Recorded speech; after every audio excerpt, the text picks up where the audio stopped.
Let's just say we're off to a good start. I like the way it started. The sound of an ancient typewriter sang out staccato in the silence of the room as a cloud of blue smoke hung over the corner where Bill Thickpen was working. I like that intro. But I will say, a cloud of blue smoke. He is not a miner. Neither is he an engineer. He does have ashtrays. As a non-connoisseur of smoking, is there anything that gives off blue smoke? He seems like a super workaholic-ish type figure. His graying brown hair looked as though he had slept and woke up several times and never remembered to comb it. The face was clean-shaven and kind, lines strong. He had something about him very gentle. He was not a man clearly defined by handsome, yet he seemed strong, appealing, worth more than a second glance. A man one would like to spend time with, but not now. Not as he groaned, glanced at the clock again, and let his fingers fly at the typewriter still harder. Then finally, Bill Thickpen, William Thickpen, rich. Bill is described as teddy bear, very tall, not someone who's necessarily handsome, but good looking. So, yeah. Anyways, let's keep going. He's a writer for a show called A Life Worth Living. It's like a soap opera. If you're like me, who watches telenovelas, that type of thing. Those dramatic stories are this person is the mother of this person and this person died and the twin died. Crazy stories that they come up with. His daytime show is so successful. It's won Emmys. After he won the first Emmy, he got a divorce. But we're getting there. Basically, he used to be a how do I put it? Purist theater dramatist. He used to work on Broadway shows, and he was imagine how ironic it would be working on a soap opera and making it out. He married his wife Leslie, who was a dancer in Broadway, and they were broke. They were broke in Soho, New York. And so he's like, oh my God, how ironic would it be? And ironically, he made it out of poverty with a soap opera. They have a child called Adam and a baby called Tommy. Over time, he ended up falling in love with writing for A Life Worth Living. He knows what works. Everyone loves what he does. He makes numbers and money for the network. And he just knows what works, basically. He's an incredible showrunner.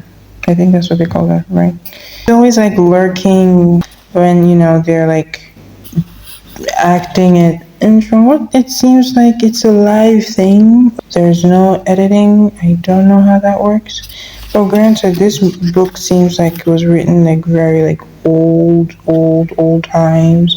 So finally, him and Leslie got a divorce because he's such a workaholic. Leslie feels he never has time for them. Anytime Ewan comes home, he's always talking about, oh, will Martha die? And will Larry? He's always on and on and on and on about his show. And she's sick of it. He never goes out with them. Never has time to do anything. Never home. She almost never sees her husband. He's always doing his show. And anytime he comes home, he's always harassing her with his show, according to her. She feels very distant from him. And so she's like, I'm done. I want a divorce. This was when, like I said, they just won their first Emmy. And the network people in charge were they should move the show to California. And he's like, oh my God, we're going to California. We're going to get a condo. We're going to blah, blah, blah. And she's like, I am not moving with you. I'm sorry. It's kind of heavily emphasized how into his show he is, like to the point where in the middle of a conversation about a divorce, my man is talking about, will Bill leave Leslie? Can Bill really change? It's like, sir, get serious. Bill later on found out that there was this guy that she's been getting really close to, and that's probably why she got a divorce from him. She was falling in love with him, and she didn't want to. Why did she get to keep them and not he? Why does he have to pay a high price for a mistaken marriage? Sir, you're hardly ever around. What? When he moved to California, delved right into his work and got into this situationship with this lady director. Like, she moved into his house. Like, a life is lower than you. You should do better serious film. She put away his children's pictures, which is severe, but he kind of tolerated her because she was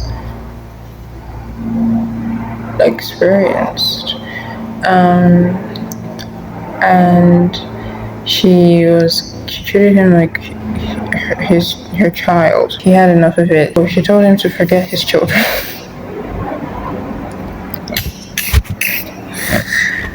Okay, she told him to forget his children. He rented this bungalow, moved her things in there. He cut off all contact with her, basically. And they didn't meet for like a nice 4 years until like they're at an award show. And she was like, I don't know who this man is. Later on, he seemed to get involved with this chick called Sylvia, who was so hot, impeccably hot. She got the ratings up. She was one of the actresses on A Life. The way he talks about her, she's in her 20s. He's been working in the industry for ages, since she was a kid. She was a model, kid model, we call them. And then she became an actress. But apparently to him, she's very immature, childish. He finds it a nice trait at times, while sometimes he finds it to be very annoying. So they just finished an episode, and there's this lady called Betsy, who I think is kind of like a mother figure to Bellwell. She wants to prepare like sandwiches and coffee and stuff for him, and then she left, and Sylvia walks in, and he's like, oh my god. Because I talk about how Sylvia is like this hot babe. She's so hot that they use this phrase that I love. They say she's sensational looking. I'm stealing that. She's sensational looking. Is worth my steal. Anyways, Sylvia is sensational looking. Sylvia is beautiful. Sylvia is immature. Sylvia is hot. Yeah. They describe her to be like thin, shapely, has long hair. I do not know why this thing did not realize that she had long hair. I said it so many times, and it still gave me whatever. She has a very sultry but innocent face at the same time. She also has a great bosom. Silicone bosom big regardless. She just finished like on set, and she went straight to Bill Will's office. And she's like, oh, there's something going on in Vegas. He's like, oh no, you go. She's like, okay, I guess. And after like a late night, he was like, he wants to go home. On his way home, he decided to go shopping for groceries. And he parked next to an old red MG. I think you should keep that for later. And he was, going from aisle to aisle. He would look at some, how you do when you go shopping? You're like in one aisle, and then you remember something, you finish with the island, and you see something on that island, it reminds you of something, and you go and you smell something, you're like, that smells good, and then you go over there, and yeah, that's how the thing was happening. And then he was at the, I think,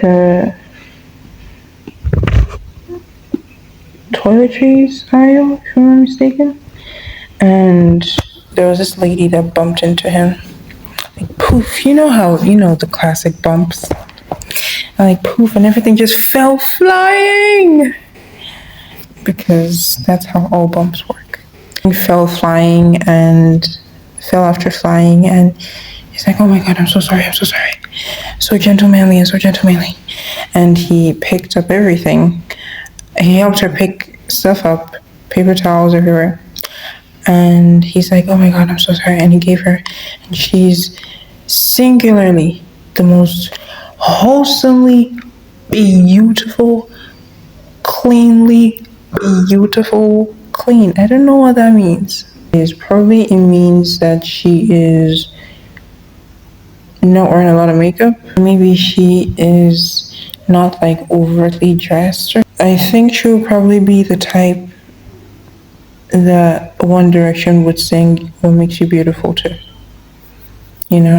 She doesn't know she's beautiful. That's what makes her beautiful. He began to imagine a future with her immediately. She had this very like soft smile, and she glanced as she was walking away. And he's like, "Oh, he was trying to talk to each other." She glanced over her shoulder. Woo! She glanced over her shoulder. I love when people do that in movies. Like, oh my god, I'm so hot. I can glance over my shoulder.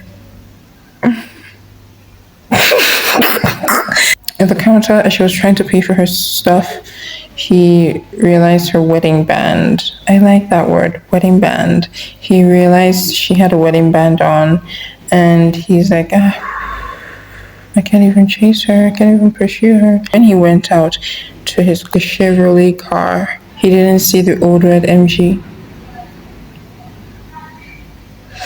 Adrian,